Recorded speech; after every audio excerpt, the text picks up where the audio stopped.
इस कार्यक्रम के पुण्यार्चक हैं निवेदक सकल दिगंबर जैन समाज, सतना, मध्य प्रदेश। वैराग्य शतक ग्रंथराज के माध्यम से लगभग 45 गाथाएं आप लोगों ने सुन ली हैं, जिसमें अनित्य आदि भावनाओं का दिग्दर्शन हमें कराया गया। आज दो गाथाएं पढ़ते हैं, गाथा नंबर 46 और 47। अन्नथ सुया अन्नथ गेहिणी परिवणो विअन्नथ भूय बलिव्यकुडुम्बम् पक्षित्तम हयकयन्तेन जीवेण भवे भवे मिलियाई देहाई जाई संसारे ताणम न सागरे ही कीरई संखा अनंते। आचार्य कहते हैं अन्नथ सुया, जिसे हम सुता कहते हैं, बहुवचन में ये बेटा भी बन सकता है और इसको हम बेटी के रूप में भी देख सकते हैं।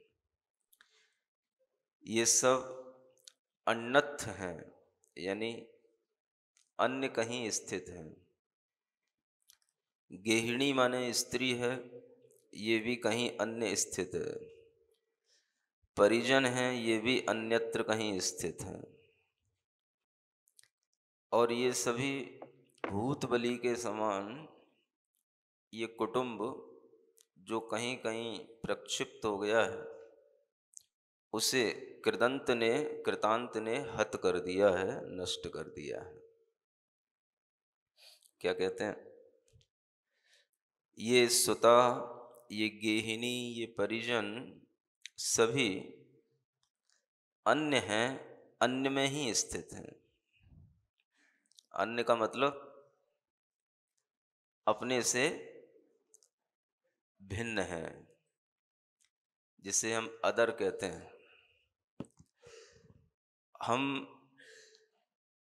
स्वयं में स्थित हैं और वे भी जहाँ स्थित हैं उसकी अपेक्षा से देखा जाए तो हर जीव एक दूसरे से अन्य है, भिन्न है। अन्य का मतलब जो पृथक रूप से हमें अलग दिखाई दे, वह अन्य कहलाता है। और हर कोई जीव अपने शरीर में स्थित है, अन्य रूप में स्थित है। सभी हमारे आसपास रहते हैं, साथ में रहते हैं, लेकिन इन सबका अपना अपना जीवन है और ये सभी अन्य अन्य रूप में हमें दिखाई देने चाहिए। इसका नाम ही अन्यत्व भावना कहलाती है।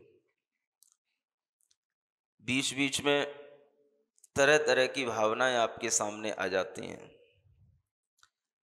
अशरण भावना कभी आ जाती है, कभी अनित्य भावना आ जाती है, कभी संसार भावना आ जाती है, कभी एकत्व भावना भी आ जाती है और कभी अन्यत्व भावना भी आ जाती है। अभी इतनी भावनाएं यहाँ आपस में घूम रही हैं। इससे बढ़कर के अभी कोई दूसरी भावनाएं नहीं आई यहाँ। ना अभी यहाँ आश्रव भावना आई, ना संवर भावना आई, न निर्जरा भावना आई, है ना। थोड़ा सा धर्म भावना कह सकते हैं, ना लोक भावना आई और ना बोधि दुर्लभ भावना आई। मतलब ये है कि ये वैराग्य शतक में बड़े सरल ढंग से जीवन की सत्यता को बताते हुए इन भावनाओं के माध्यम से हमें तत्व ज्ञान दिया गया है। क्योंकि आचार्यों ने इन भावनाओं को, इन अनुप्रेक्षाओं को भी तत्वानुचिंतनम अनुप्रेक्षा ऐसा कहा है। यानी ये अनुप्रेक्षाएं भी तत्व चिंतन के रूप में हैं। हम इन भावनाओं का अगर चिंतन मनन कर रहे हैं तो समझना चाहिए हम तत्व का चिंतन कर रहे हैं, तत्व की बात सुन रहे हैं। तो जिसे तत्व कहते हैं वह भावात्मक सारभूत परिणति होती है, और उस तत्व की बात सुनाते हुए यहाँ पर अन्यत्व भावना के माध्यम से बताया जा रहा है कि सभी अन्य अन्य में स्थित है। देखा जाए तो जो भी हमारे माता पिता, भाई बहन, चाचा चाची, ताऊ ताई, दादा दादी, बुआ फूफा, मामा मामी, और बोलो हैं, नाना नानी इतने ही होते हैं आसपास हैं।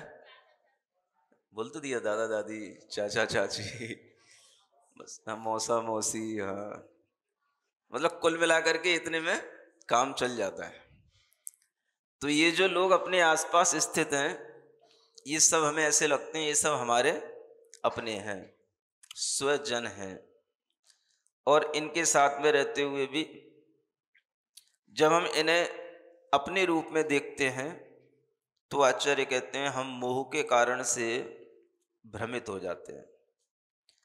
जब हम अन्यत्व भावना भाएं तो हमारे मन में विचार आना चाहिए ये सभी हमसे पृथक हैं,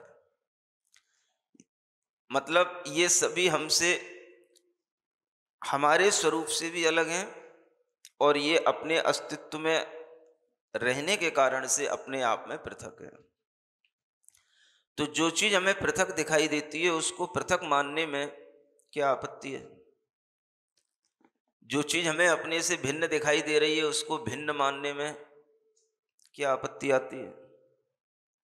मानो ये किताब है, ये बैठने की चौकी है, ये भी अपने से भिन्न है। जो हमारे लोग हैं, अपने साथ में रहने वाले लोग हैं, वे भी हमसे भिन्न हैं। जब इनको हम भिन्न रूप में मान लें, भिन्न रूप में ही हम इन्हें स्वीकार कर लें, तो ये कहलाती है अन्यत्व भावना। और इसके माध्यम से एक तत्व का चिंतन चलने लग जाता है। हम ये भी कह सकते हैं कि हम तत्व में स्थित हो गए। जब हम अपने से पृथक को पृथक मान लें तो हम तत्व में स्थित हो गए। और अगर हम मोह के कारण से इनको अलग ना मान करके एक मानते हैं, स्वकीय मानते हैं, तो हम तत्व से दूर हो गए। आप देखें कि आपके मन में ही तुरंत ये भाव आएगा कि जब हम इनको एक मानते हैं, स्वकीय मानते हैं, तब अच्छा लगता है, या जब हम इनसे अपने आप को भिन्न देखते हैं और इन्हें भी भिन्न मानते हैं तब अच्छा लगता है। ये भी आप थोड़ा सा सेल्फ ऑब्जर्व कर सकते हैं, ये सोचा जा सकता है। स्वयं के मानना तो अनादिकाल से होता रहा है, ये भी हमारा संस्कार पड़ा हुआ है, जन्म से हमने इनको स्वकीय माना। लेकिन इनको जब हम अपने से थोड़ा पृथक माने, पृथक देखें, तब हमें जो अच्छा लगेगा वो एक अलग आपके अंदर का भाव आएगा। चला तो कहीं कुछ नहीं जाएगा, जो जहाँ है वही रहेगा, जो जैसा है वही रहेगा, और आपके मानने से वो कोई आपसे छूट जाएगा ऐसा भी नहीं है। लेकिन जैसे ही आपकी मान्यता में थोड़ा सा ये परिवर्तन आएगा तो आप महसूस करेंगे कि हम अपनी आत्मा के निकट हैं, हम तत्व के निकट हैं। तो ये अनुप्रेक्षा हमें तत्व के निकट बनाती है।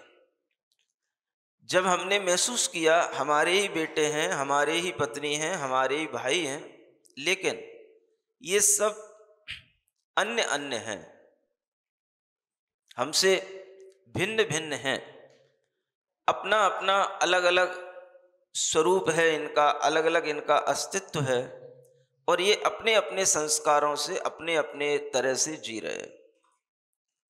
इस तरह से जब हम विचार करते हैं तो इस विचार का नाम ही अन्यत्व भावना कहलाता है।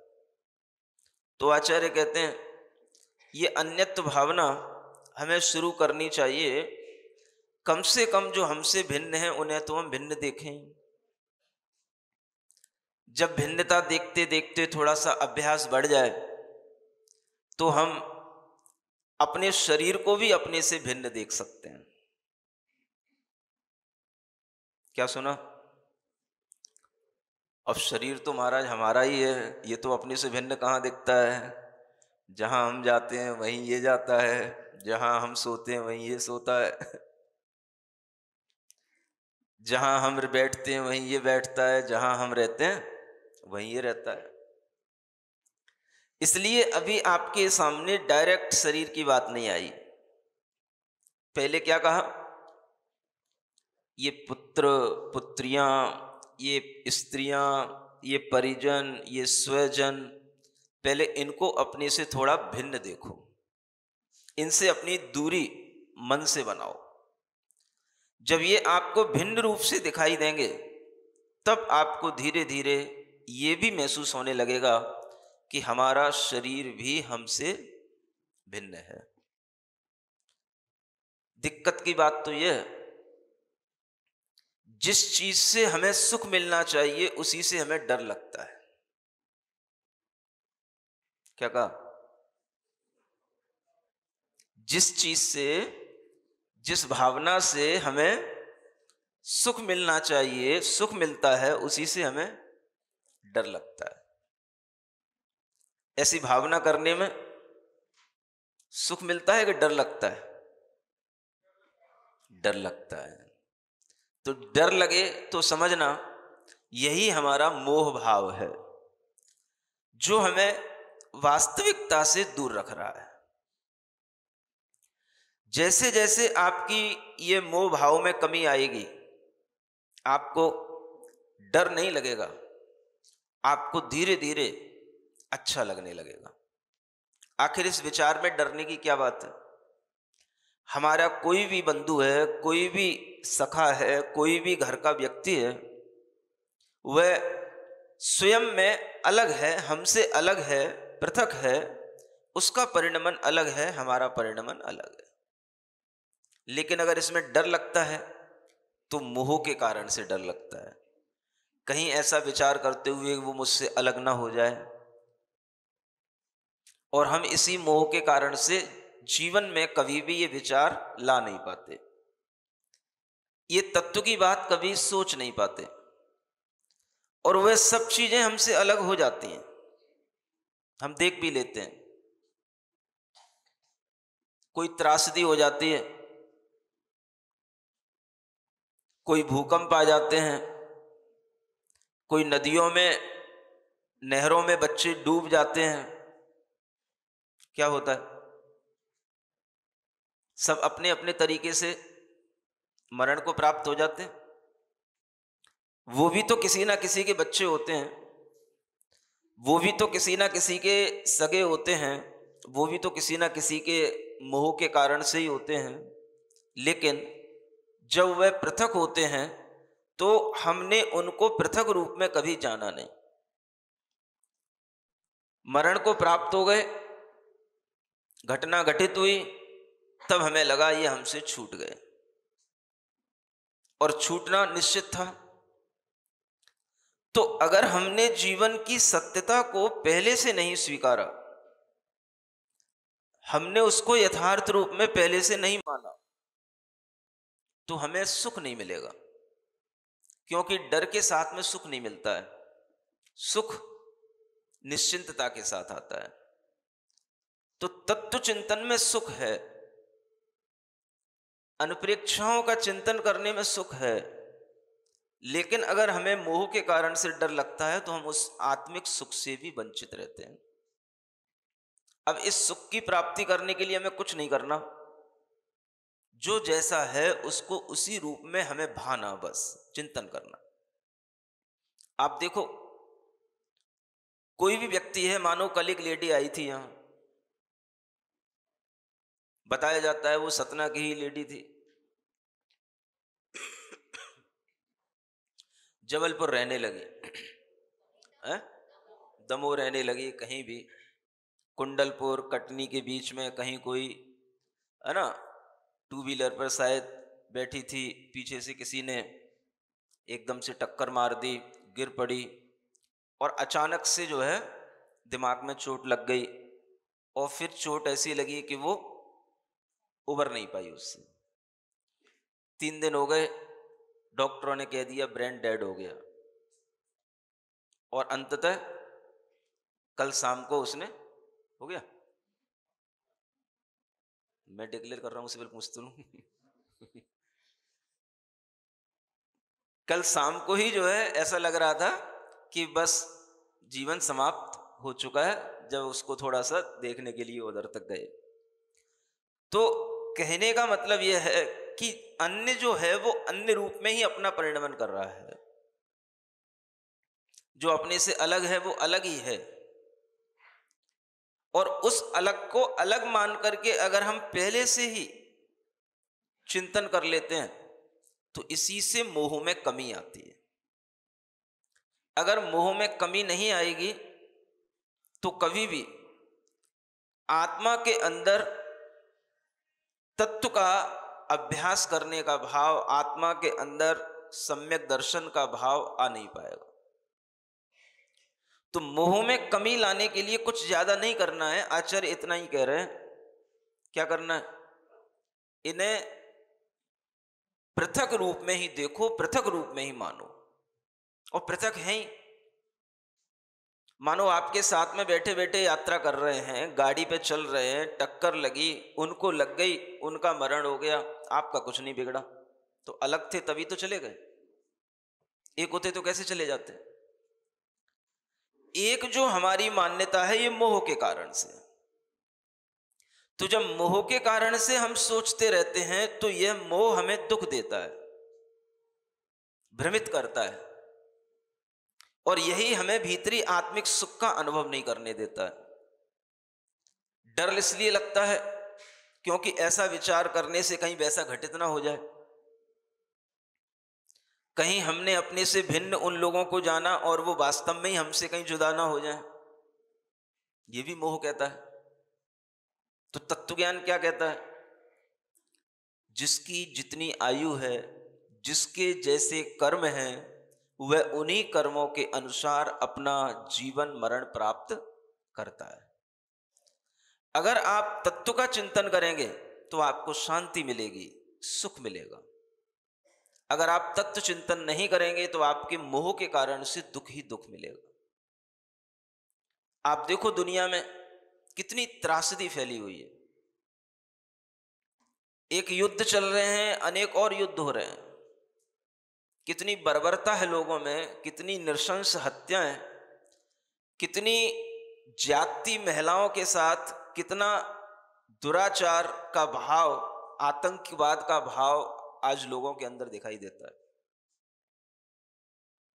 और उसके साथ साथ आप देखो जहां ये पाप के वातावरण निर्मित है वहां कितनी बड़ी बड़ी घटनाएं घट जाती हैं। कभी बादल फट जाते हैं तो आसाम में, सिक्किम में कैसी बाढ़ें आ जाती हैं, कैसे घर के घर डूब जाते हैं, परिवार के परिवार चले जाते हैं। अब एक घर डूबा तो उसमें जितने भी परिवार होंगे सब जाएंगे।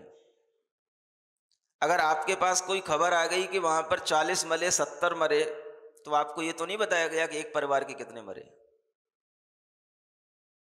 पानी से निकलना हर किसी के लिए संभव नहीं होता, और जब एक दूसरे के साथ में कोई रह भी रहा है और एक साथ अगर वह मृत्यु के लिए आपदा आ गई है तो अब कौन किसको बचाएगा? एक भूकंप आ चुका है, इतना बड़ा भूकंप, हजारों लोग मरे गए। अफगानिस्तान में भूकंप आया, अभी ताजा खबर है, कल शनिवार के दिन की है। आप सोचें कि हजारों लोग जहां मर रहे हों, हजारों घर जहां पर तबाह हो गए हों, वहां पर कितने परिवार, कितने लोग, गिनती तो किसकी लगती है? जितने उस मलबे से निकल आते हैं उनकी गिनती लगती है, और जो दब जाते हैं उनकी कोई गिनती नहीं होती है। जीवन चल रहा होता है, अचानक से जीवन अगर मिटता है तो हम कुछ कर नहीं पाते हैं। संस्कार हमारा इस जन्म में मोह का था, मोह का ही बना रहा। जीवन मिट गया, अगला जन्म हमें फिर मिलेगा, तो जो मोह का संस्कार था उसमें कहीं कोई कमी नहीं आई। शरीर ही छूट गया, फिर से शरीर मिल जाएगा, और शरीर दूसरा मिला तो फिर से हमारा वही मोह का संस्कार जागृत हो गया, और हम फिर उसी मोह के कारण से फिर से वहीं से ABCD पढ़ना फिर से शुरू कर दिए। नहीं सुना? जो ABCD इस जन्म में सीखे थे, अब वही ABCD फिर से अगले जन्म में फिर से ABCD सीखना, फिर वही ABCD। और वो ABCD सीखने के बाद भी हमें कोई नई ABCD नहीं सिखाई जाएगी, वो वही सिखाई जाएगी जो हम पिछले जन्म में सीख के आए। ये मेरा बेटा, ये मेरी माँ, ये मेरी बहन, ये मेरा चाचा, ये मेरा ताऊ, ये मेरा सगा, ये दुश्मन, ये दोस्त, ये ABCD हमें फिर सिखाई जाती है। और यही संस्कार बना रहता है, तो उसे कभी भी ये अन्यत्व भावना भाने का कभी विचार आ ही नहीं पाता, और इसी कारण से उसके मुंह में अगर कमी नहीं आती तो उसके जन्मों में भी किसी भी तरह के संस्कार में कोई कमी नहीं आती। तो जब मुंह में कमी आएगी, आपने इस जन्म में अगर थोड़ा सा तत्व का चिंतन किया, अन्यत्व भावना भाई, तो क्या होगा? आपके दिमाग पर जो भ्रम चढ़ा है वो एक बार थोड़ा सा हल्का पड़े, वह एक बार थोड़ा सा उस मोह में कमी आए, तो उस मोह की कमी का जो संस्कार आपके लिए उपलब्ध हो गया, ये जीवन की सार्थकता है, जो आपके लिए अगले जन्म में भी फिर ये मोह का संस्कार हल्का होकर के ही सामने आएगा। और फिर अगर वो हल्का होकर के सामने आया तो हो सकता है कि आपके लिए फिर से वह निमित्त मिल जाए, वह कारण मिल जाए, आपके लिए वह फिर से ये भाव जागृत हो जाए कि भाई ये मोह या हमारे सामने जो ये लोग हैं, इनके कारण से हमारे मन के अंदर जो भ्रम पैदा होता है, ये भ्रम से हमें दुख होता है, और इसमें कहीं सुख मिले तो कहाँ मिले। तो हो सकता है कि आप ढूंढते ढूंढते सतना आ जाओ। नहीं समझ आया? इस जन्म में नहीं आ पाए, हो सकता है अगले जन्म में आ जाओ, आपको फिर से वो निमित्त मिल जाए, वैराग्य शतक सुनने को मिल जाए, कोई तुम्हें उपदेश ऐसा सुनने को मिल जाए तो आपको लगे हाँ यही चाह रहा था मैं। क्या लगेगा उस समय पर? यही चाह रहा था मैं, यही सुनना चाह रहा था मैं। जब आपके मन में ऐसा कभी भाव आए कि हाँ यही सुनना चाह रहा था, तो समझना कि आपके पूर्व संस्कार का परिपाक है। अभी तो सुनाया जा रहा है और हम सुन रहे हैं, लेकिन अभी ये भावना नहीं आ रही कि हाँ ऐसा ही सुनने में हमें भीतर से सुख मिलता है। अभी तो हमें डर भी लग सकता है, मोह के कारण से हमारे मन में विचार आ सकता है कि कहीं ऐसा ना हो जाए कि हम इधर पृथकत्व का विचार करें, अन्यत्व का विचार करें और सब कुछ हमसे छूट जाए। तो जब आपके मन में ऐसी भाव आ जाए कि हाँ हमें यही सुनना था, यही ज्ञान चाहिए था जो हमें मिल रहा है, तो सोचना कि हमारे अंदर पहले से कोई संस्कार पड़ चुका था, वह संस्कार की तलाश थी और आज हमें उस संस्कार के मुताबिक ऐसा उपदेश सुनने को मिल रहा है। ये तभी संभव है। अगर आपके मोह में कभी कमी आई हुई होगी तो वह संस्कार आपको आगे भी मोह से कम होने की भावना पैदा करेगा, और अगर आपने मोह की वृद्धि की है तो हर जन्म में वह मोह बढ़ेगा, बढ़ेगा और ज्यादा बढ़ेगा और ज्यादा बढ़ेगा, बढ़ता जाएगा, बढ़ता जाएगा, और फिर वही बात बनेगी, ज्यों मदिरा पी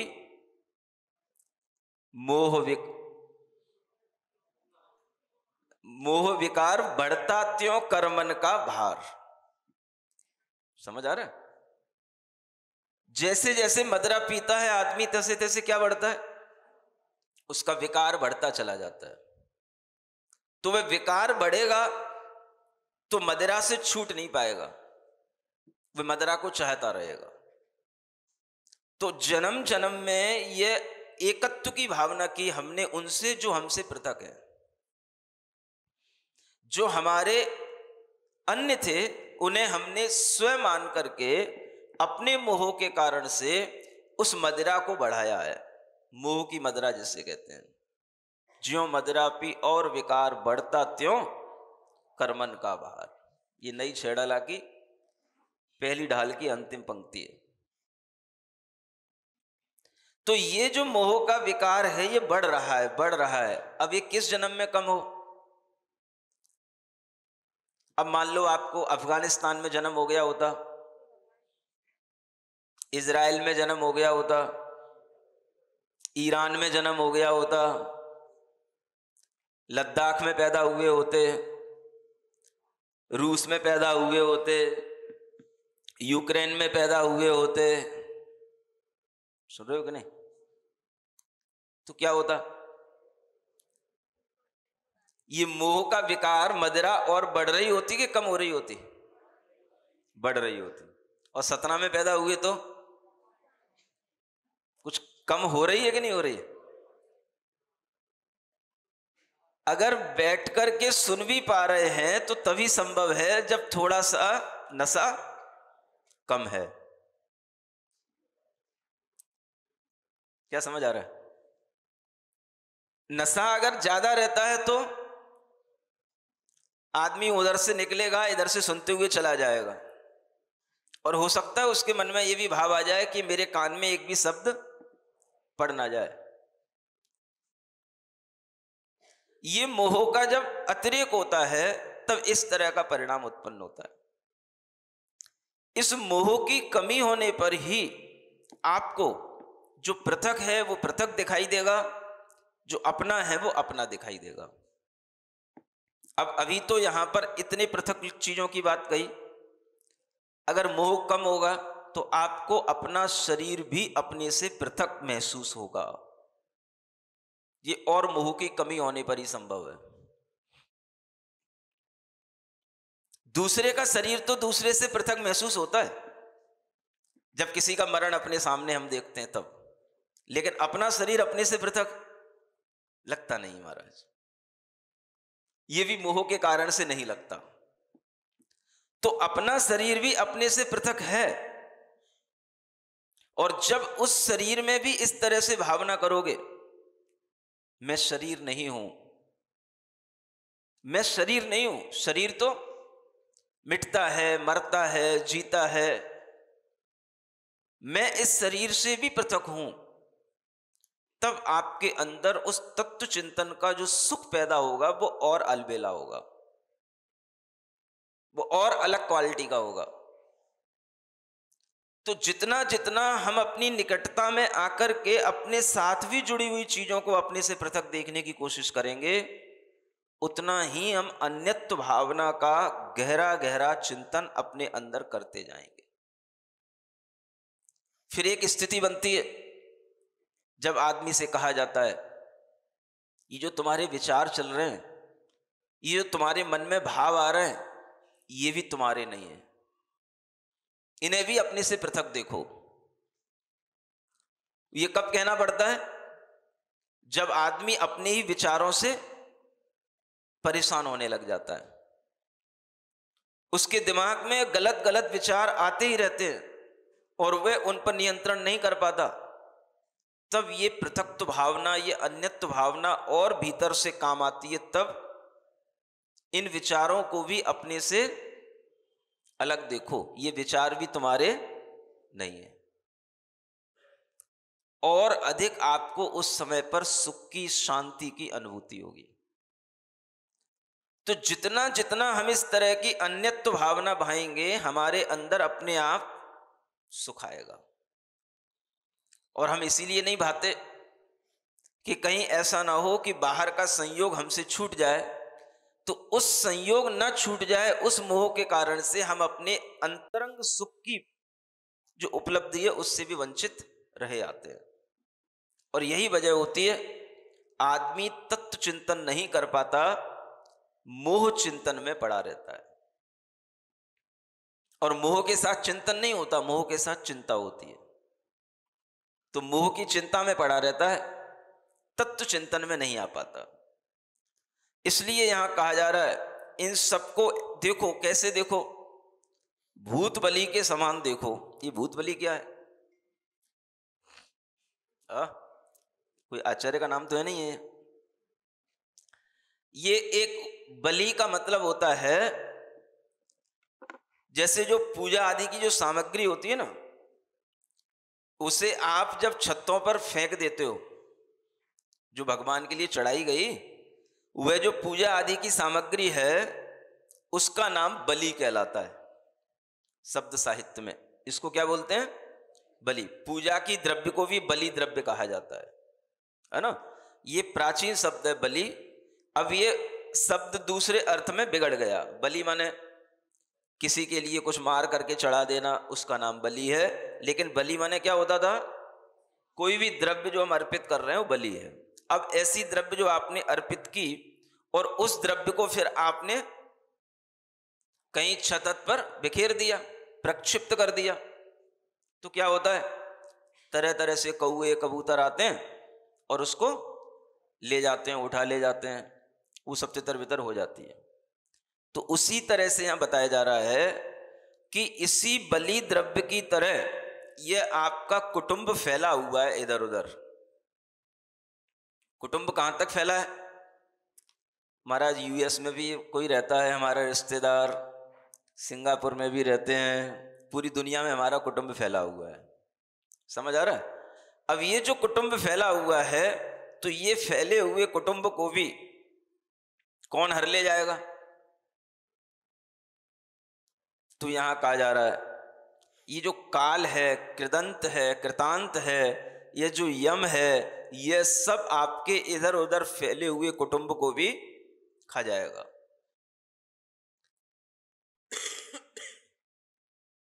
कैसे खा जाएगा?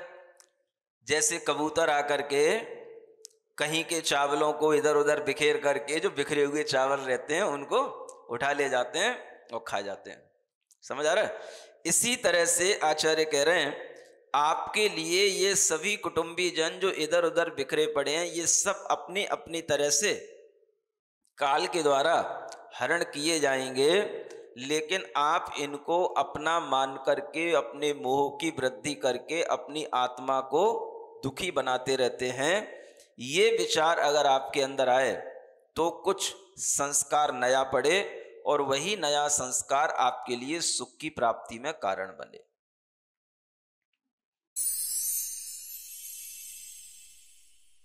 सिरिजिणवाणी जग कल्याणी जग जन मदतम मोहरी जनमण हारी गढ़हर हारी जम जरा भव रोग हरि तिथ्य राणम दिव्य झुणिम जो पड़ई सुणई मय्ये धारई राणम सौख मणंतम धरिय सासद मोक्ष पदम पावई सासद मोक्ष पदम पावई।